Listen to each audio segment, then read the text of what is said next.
नमस्कार, स्वागत है आपका राज्यसभा टीवी में। आपके साथ मैं हूं अभिलाषा पाठक। आज बुलेटिन में आपको बताएंगे, भारत चीन सीमा विवाद पर सेना की ओर से जारी बयान में कहा गया है कि भारत और चीन की सेना गलवान इलाके से पीछे हट गई है।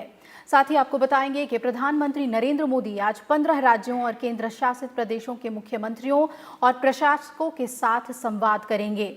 वहीं देश में नोवेल कोरोना वायरस का पता लगाने के लिए जांच क्षमता लगातार बढ़ाई जा रही है। और इसके अलावा ब्रिटेन ने एक शोध के बाद काफ़ी ज़्यादा प्रयोग में आने वाली डेक्साथामेथासोन नाम की दवा को कोविड के रोगियों के इलाज में इस्तेमाल करने की मंजूरी दे दी है। साथ ही मॉनसून पर भी रहेगी हमारी नज़र। देश और दुनिया में कोविड-19 की क्या स्थिति है, ये भी आपको बताएंगे। तो आइए बुलेटिन की शुरुआत करते हैं अहम खबर के साथ।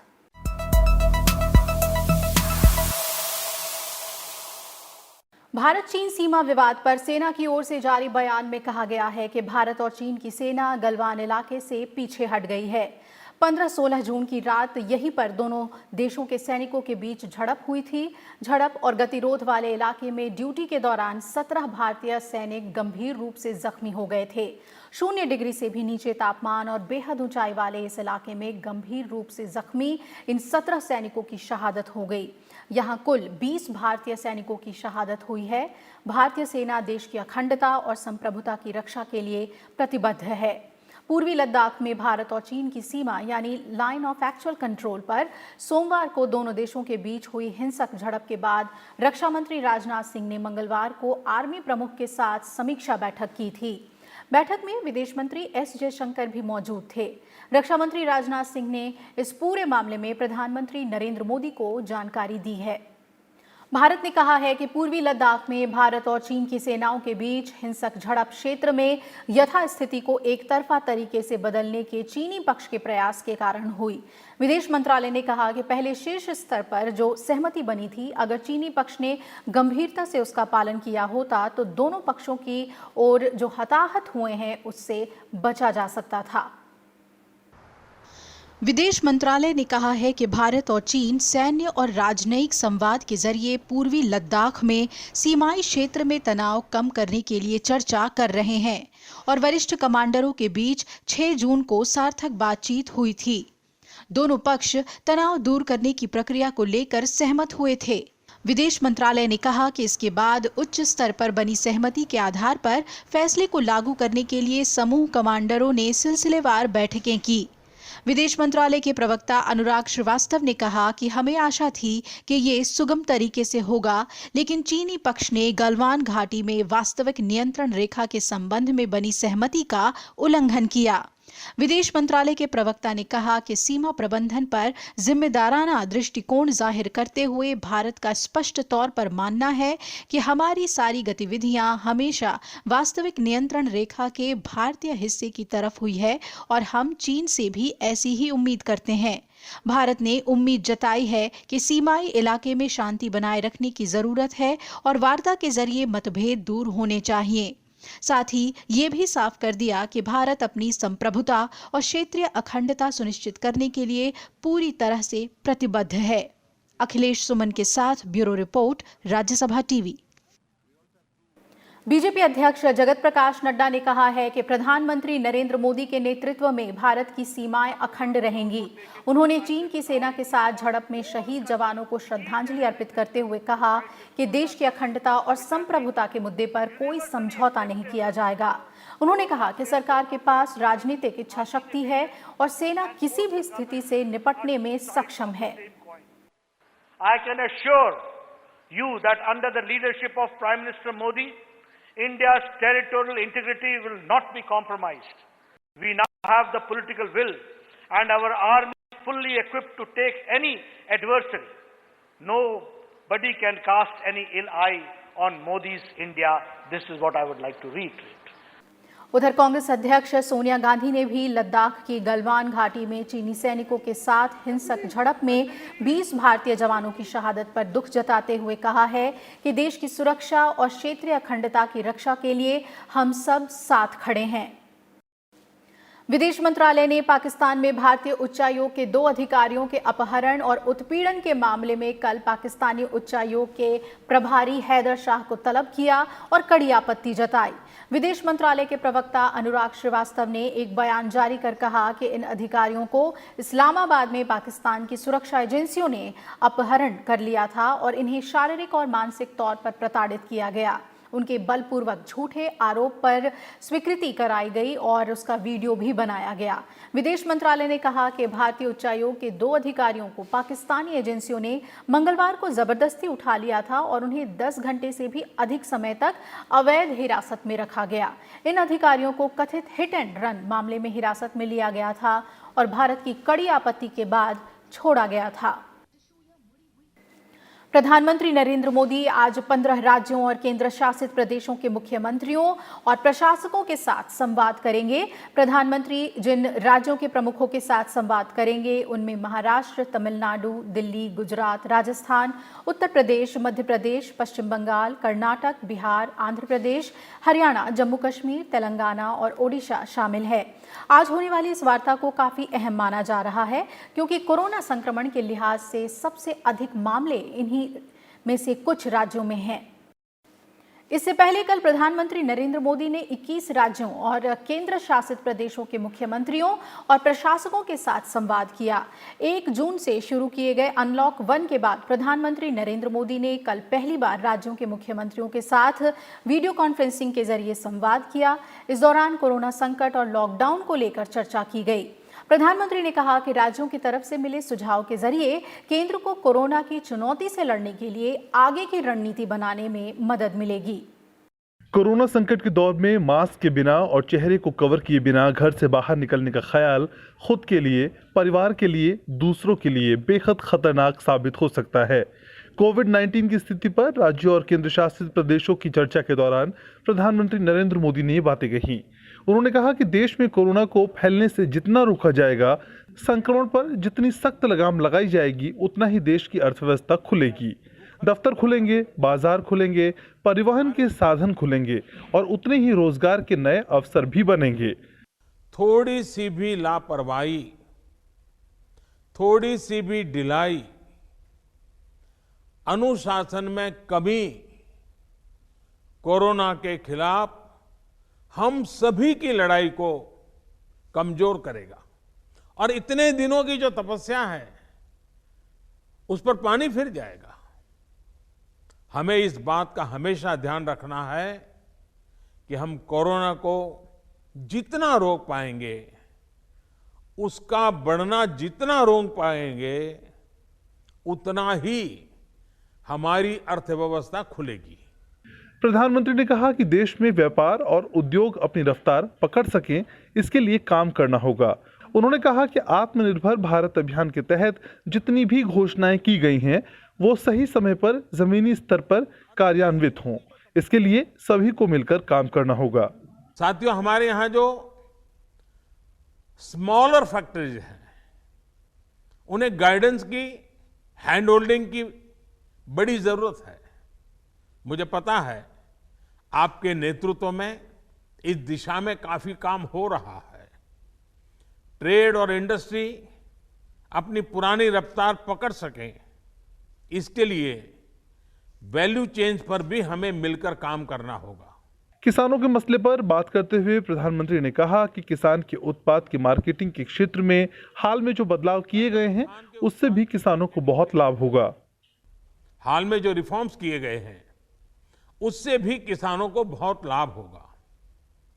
इससे किसानों को अपनी उपज बेचने के लिए नए विकल्प उपलब्ध होंगे, उनकी आय बढ़ेगी और खराब मौसम के कारण, स्टोरेज के अभाव के कारण उनको जो नुकसान होता था, उसे भी हम कम कर पाएंगे। जब किसान की आय बढ़ेगी तो निश्चित रूप से डिमांड भी बढ़ेगी और राज्य की अर्थव्यवस्था की गति भी बढ़ेगी। प्रधानमंत्री ने यह भी कहा कि भविष्य में जब कभी कोरोना के खिलाफ भारत की लड़ाई का अध्ययन होगा, तो ये दौर इसलिए यादगार होगा क्योंकि इस दौरान देशवासियों ने साथ मिलकर काम किया, कोऑपरेटिव फेडरलिज्म का सर्वोत्तम उदाहरण प्रस्तुत किया।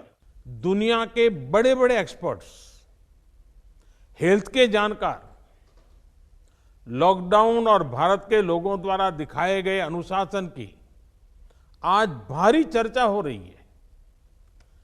आज भारत में रिकवरी रेट 50% से ऊपर चला गया है। आज भारत दुनिया के उन देशों में अग्रणी है जहां कोरोना संक्रमित मरीजों का जीवन बच रहा है।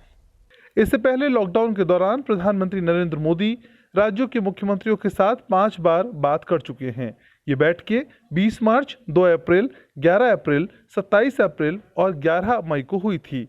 तब भी प्रधानमंत्री ने कोरोना संकट की चुनौती से लड़ने के लिए राज्यों और केंद्र शासित प्रदेशों का हौसला बढ़ाया था। Bureau report, Rajya Sabha TV. प्रधानमंत्री ने कहा कि समय पर लिए गए फैसलों का ये असर है और जो तमाम कड़े कदम उठाए गए हैं उन्हीं के चलते भारत में कोरोना की स्थिति को संभालने में मदद मिली है और संक्रमण के जो मामले सामने आए हैं उनमें भी भारत में कोरोना से रिकवरी रेट 50% से ज़्यादा चला गया है। इसके अलावा अनलॉक 1 के आर्थिक गतिविधियों के लिहाज से तमाम क्षेत्रों में जो बढ़त दिखाई दी है वो ये उम्मीद पैदा करती है कि अर्थव्यवस्था बेहतर हो रही है। प्रधानमंत्री ने जिन 21 राज्यों और केंद्र शासित प्रदेशों के मुख्यमंत्रियों और प्रशासकों के साथ संवाद किया, इन राज्यों में कोरोना संक्रमण के लिहाज से स्थिति देश के बाकी राज्यों के मुकाबले थोड़ी बेहतर है। देखिए रिपोर्ट। प्रधानमंत्री नरेंद्र मोदी के साथ वीडियो कॉन्फ्रेंस के जरिए हुई बैठक के पहले भाग के तहत मंगलवार को जिन 21 राज्यों और केंद्र शासित प्रदेशों ने चर्चा में भाग लिया, इनमें पंजाब, असम, केरल, उत्तराखंड, झारखंड, छत्तीसगढ़, त्रिपुरा, हिमाचल प्रदेश, चंडीगढ़, गोवा, मणिपुर, नागालैंड, लद्दाख, पुडुचेरी, अरुणाचल प्रदेश, मेघालय, मिजोरम, अंडमान निकोबार द्वीप समूह, दादर नगर हवेली और दमन दीव, सिक्किम और लक्षद्वीप शामिल हैं। चर्चा के दौरान राज्यों और केंद्र शासित प्रदेशों की तरफ से केंद्र को कई सुझाव भी दिए गए। देश में कोरोना संक्रमण के अब तक 3,43,000 से ज्यादा मामले दर्ज हो चुके हैं। इन 21 राज्यों में कोरोना की स्थिति पर नजर डालें तो यहां कोरोना संक्रमण के 19,700 से ज्यादा रोगी हैं। राष्ट्रीय औसत के लिहाज से इन राज्यों में कोरोना संक्रमण के मामलों की कुल दर 5.75% ही है, जबकि लॉकडाउन की अवधि में इन राज्यों में कोरोना संक्रमण के मामलों की तादाद 7,616 ही थी। यानी अनलॉक 1 में बीते 15 दिनों में इन राज्यों में 12,000 से ज्यादा लोग कोरोना की चपेट में आए हैं।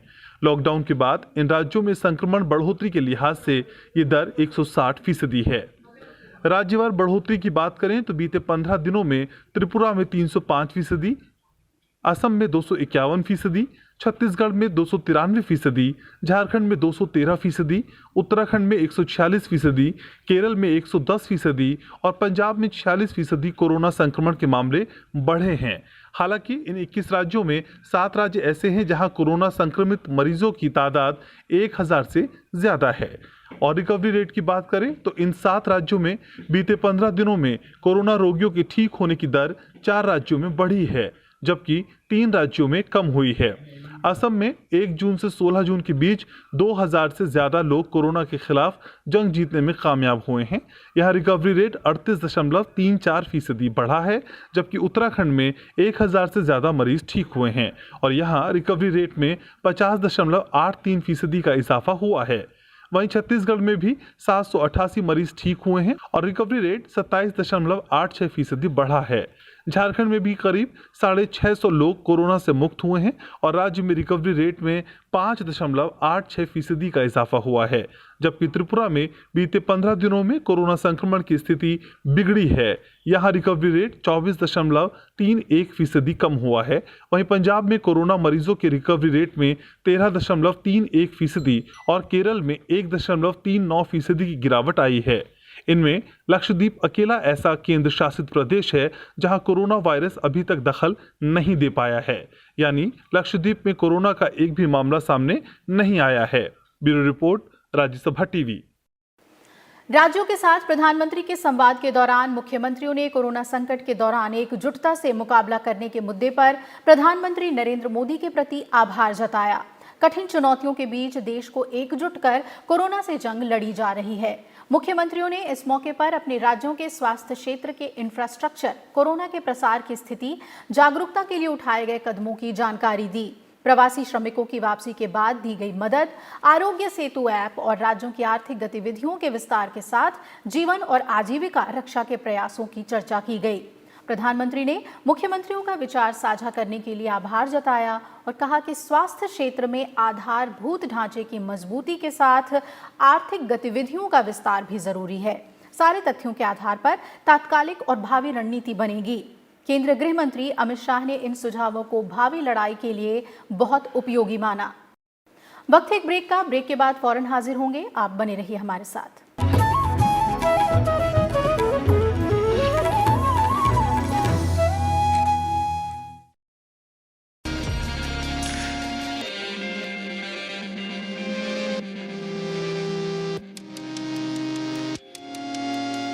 कोरोना वायरस से बचाव को लेकर सबसे पहले हमें यह सोचना चाहिए कि इस वायरस को फैलने से कैसे रोका जाए और किस प्रकार स्थिति को नियंत्रण में रखा जाए। कोरोना वायरस के खिलाफ भले ही दवा नहीं है, लेकिन समय रहते ही इसके लक्षणों का पता चल जाए तो इलाज संभव है। क्या है लक्षण? तेज धड़कन, सिर दर्द, सांस लेने में तकलीफ होना, छींक आना, खांसी आना, बुखार, गंभीर मामलों निमोनिया व सांस लेने में बहुत ज्यादा मुश्किल होना। कोरोना वायरस से डरने की जरूरत नहीं है। इस वायरस को लेकर किसी प्रकार का भ्रम न फैलाएं। हालांकि सावधानी जरूर बरतें, क्योंकि यह वायरस एक से दूसरे में बीमारी फैलाती है। इसलिए अलर्ट रहें और बचाव पर ज्यादा ध्यान दें।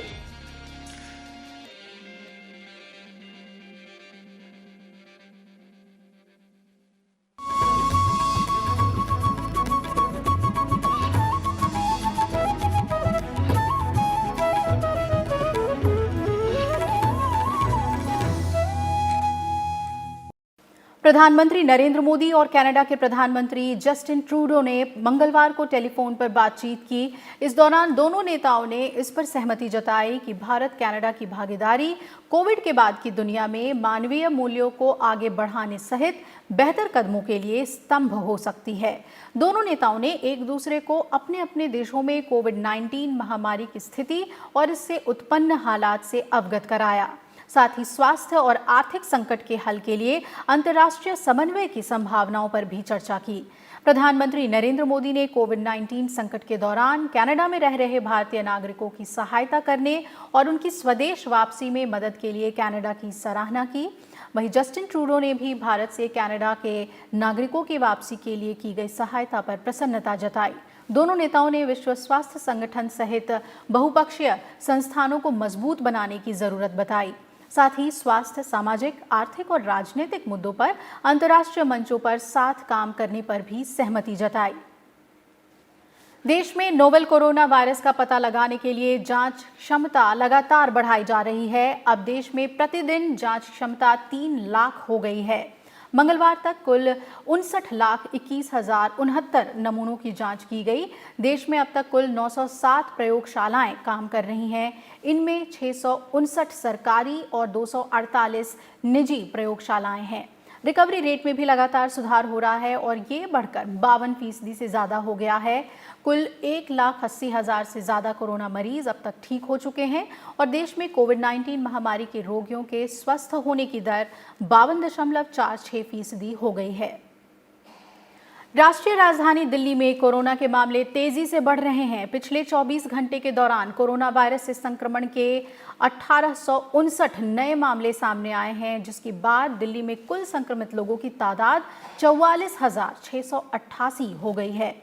वहीं पिछले 24 घंटे के दौरान कुल 520 लोग उपचार के बाद ठीक भी हुए हैं, जिसके बाद दिल्ली में कोरोना से ठीक होने वालों की संख्या 16,500 पहुंच चुकी है।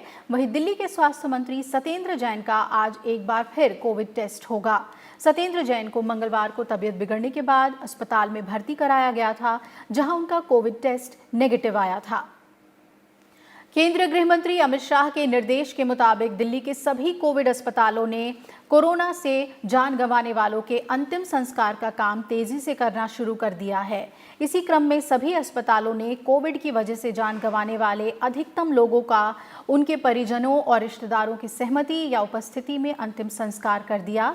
सिर्फ 36 मृतकों का अंतिम संस्कार उनके निकटतम संबंधियों के दिल्ली में नहीं होने की वजह से बाकी है, जो आज तक कर दिया जाएगा। इसके बाद अंतिम संस्कार में कोई विलंब ना हो, इसके लिए भी गृह मंत्रालय ने सभी अस्पतालों को सख्त निर्देश दिए हैं। केंद्र शासित प्रदेश पुडुचेरी में कोरोना के बढ़ते मामलों को देखते हुए पुडुचेरी सरकार ने तमिलनाडु के 2 जिलों से लगी सीमाओं को आज से सील करने का फैसला किया है। राज्य के मुख्यमंत्री वी नारायणस्वामी ने बताया कि तमिलनाडु के जिले कुडलूर और विल्लुपुरम से जुड़ी प्रदेश की सीमाओं से आने जाने की अनुमति नहीं होगी। सिर्फ मेडिकल सुविधा के लिए ही लोगों को आने जाने की अनुमति दी जाएगी। कोरोना महामारी से जूझ रही दुनिया के लिए अच्छी खबर सामने आई है। ब्रिटेन ने एक शोध के बाद काफी ज्यादा प्रयोग में आने वाली डेक्सामेथासोन नाम की दवा को कोविड के रोगियों के इलाज में इस्तेमाल करने की मंजूरी दे दी है।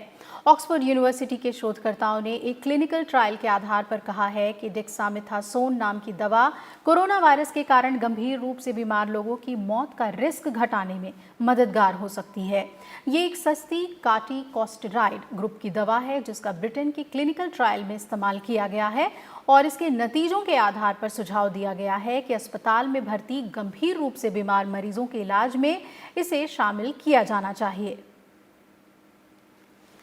कोरोना के बढ़ते खतरे को देखते हुए कनाडा अमेरिका सीमा पर लगा प्रतिबंध 21 जुलाई तक बढ़ा दिया गया है। कनाडा के प्रधानमंत्री ने इस बात की जानकारी दी। कनाडा अमेरिका के बीच सभी गैर आवश्यक यात्रा पर 20 मार्च से ही प्रतिबंध लगा दिया गया था, जिसकी समय सीमा अब समाप्त हो रही थी। लेकिन कोरोना के बढ़ते खतरे के चलते एक बार फिर प्रतिबंध बढ़ाने का फैसला किया गया है। वहीं बांग्लादेश में कोविड संक्रमित लोगों की संख्या बढ़ती जा रही है। पिछले 24 घंटे में 53 मौतों की पुष्टि बांग्लादेश में हुई है, जिसके बाद मौत का आंकड़ा बढ़कर 1262 हो गया है। वहीं कोरोना संक्रमितों की कुल तादाद भी बढ़कर 94,000 तक पहुंच गई है। उपराष्ट्रपति एम वेंकैया नायडू ने अपने जीवन के शुरुआती अच्छे दिनों को याद करते हुए फेसबुक पोस्ट में एक लेख लिखा है। The tide of life the missing flavour के नाम से लिखे इस लेख में उपराष्ट्रपति ने कहा कि पहले लोग स्वस्थ जीवन शैली के चलते ज्यादा सुखी और संतुष्ट थे। कोरोना संकट के बीच उपराष्ट्रपति एम वेंकैया नायडू ने एक बार फिर स्वच्छता और आध्यात्मिक संक्रांति का संदेश दिया है। उपराष्ट्रपति ने अपने लेख में लिखा है कि स्वच्छता, सही भोजन करना, नियमित व्यायाम करना, प्रतिरक्षा को बढ़ावा देना, आध्यात्मिक संक्रांति जीवन यापन से जुड़ा हुआ है, जिसे कोरोना के समय में व्यापक लोकप्रियता हासिल हुई है। ये कोई नई खोज नहीं है। आधुनिक समय में ये एक लापता कड़ी है।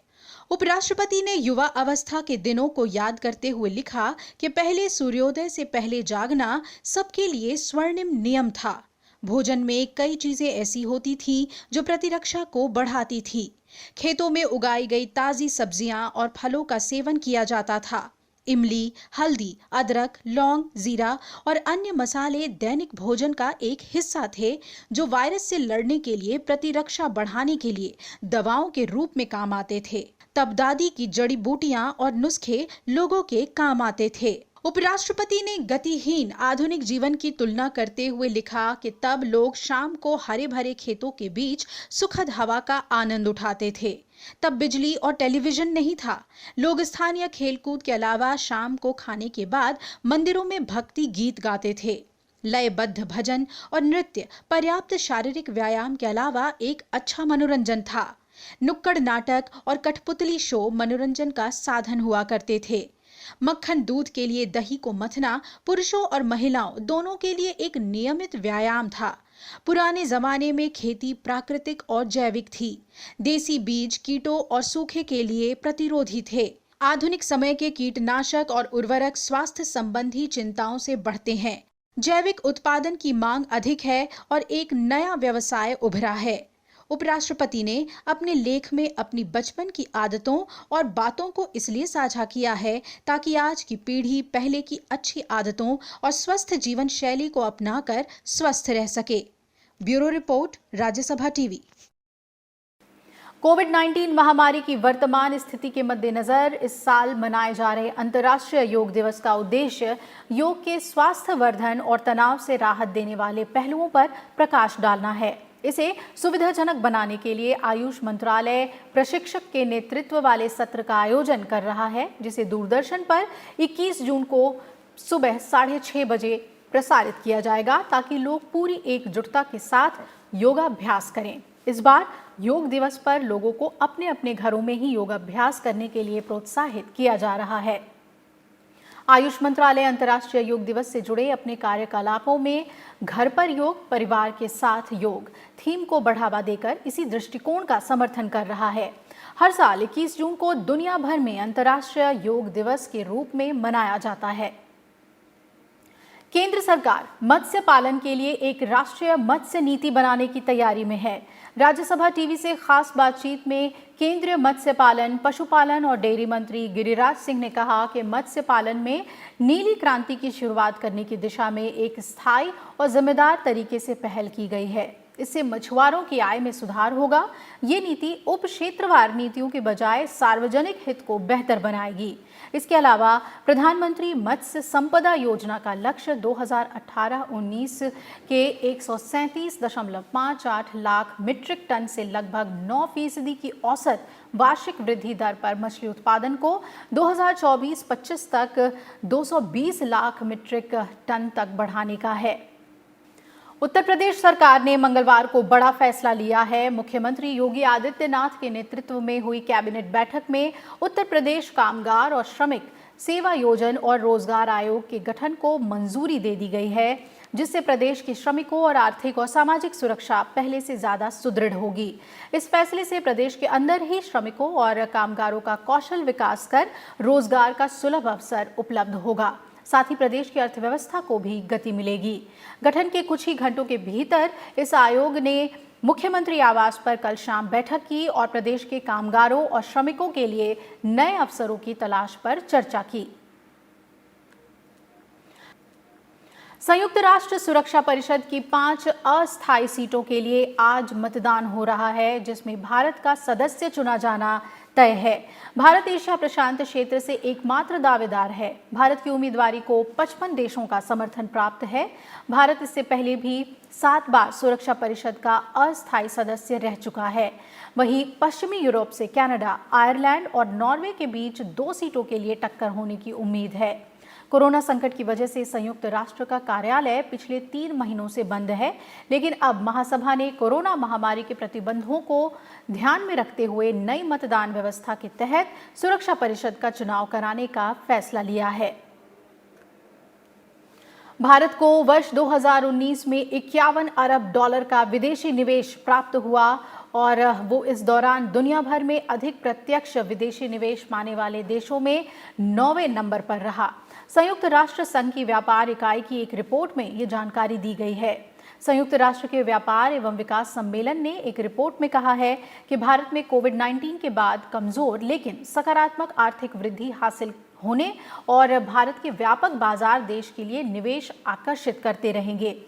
इससे पिछले वर्ष 2018 में भारत को $42 अरब का FDI प्राप्त हुआ था। तब भारत FDI पाने वाले शीर्ष 20 देशों में 12वें नंबर पर रहा था। विकासशील एशियाई क्षेत्र में भारत सबसे ज्यादा FDI प्राप्त करने वाले शीर्ष 5 देशों में शामिल रहा। और अब बात करते हैं मॉनसून की। दिल्ली NCR समेत पूरे उत्तर भारत में गर्मी ने लोगों को परेशान किया हुआ है। बीते एक पखवाड़े में मंगलवार सबसे गर्म दिन रहा और अधिकतम तापमान सामान्य से 3 डिग्री ज्यादा 42.2 डिग्री रिकॉर्ड किया गया। 20 जून के बाद दिल्ली NCR में तेज हवाओं के साथ बारिश होने की उम्मीद है। भारतीय मौसम विभाग के अनुसार पश्चिम मध्य प्रदेश, पूर्वी मध्य प्रदेश और पूर्वी उत्तर प्रदेश के कुछ हिस्सों में मॉनसून सक्रिय है। बंगाल की खाड़ी के ऊपर एक और निम्न दबाव वाला क्षेत्र बनने से दक्षिण पूर्वी उत्तर प्रदेश पर चक्रवाती हवाओं का क्षेत्र बना हुआ है। वहीं असम, मेघालय, त्रिपुरा और मिजोरम में अगले 5 दिनों में भारी बारिश होने की संभावना है। मौसम विभाग के मुताबिक अगले 2 दिनों में पूर्वी भारत के अधिकांश हिस्सों में भारी बारिश देखने को मिल सकती है। और इसी के साथ इस बुलेटिन में फिलहाल इतना ही। हमें उम्मीद है कि कोरोना वायरस के फैलाव को रोकने के लिए आप सभी जरूरी उपाय कर रहे होंगे, सावधानियां बरत रहे होंगे। अपना ख्याल रखें। नमस्कार।